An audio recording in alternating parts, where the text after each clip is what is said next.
সুজি দিয়ে বানানো এই পিঠাটা খেতে যে এত মজার হয় সত্যি আমার জানা ছিল না। এই ফার্স্ট টাইম আমি সুজি আর ভেজিটেবল দিয়ে একটা পিঠা বানাচ্ছি। হ্যালো এভরিওয়ান, আসসালামু আলাইকুম। আশা করছি সবাই ভালো আছেন। আজকে আমি বানাচ্ছি সুজির ঝাল পিঠা।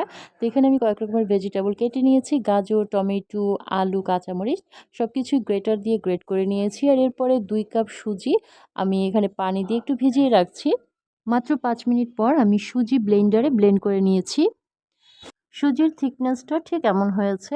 এখন এখানে দিয়ে দিয়েছি আমি টেস্ট অনুযায়ী লবণ। এরপরে দিয়ে দিব ভেজিটেবল যেগুলো গ্রেটার দিয়ে গ্রেট করে রেখেছিলাম। আলু, টমেটো, কাঁচামরিচ, গাজর সবকিছু একসাথে দিয়ে ভালো করে মিক্স করে নিব।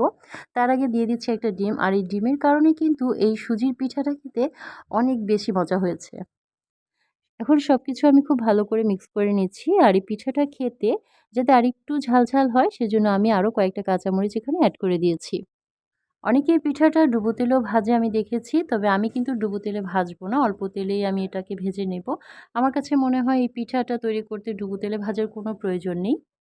এই পিঠাটা আপনি বিকেলে চা কফির সাথে খেতে পারেন। আমি আপনাকে এনশিওর করতে পারি যে আপনার খুবই ভালো লাগবে। একটা পিঠা ভাজা হয়ে গেছে আর এভাবে আমি একটা, একটা করে সবগুলো পিঠা ভেজে নিয়েছি।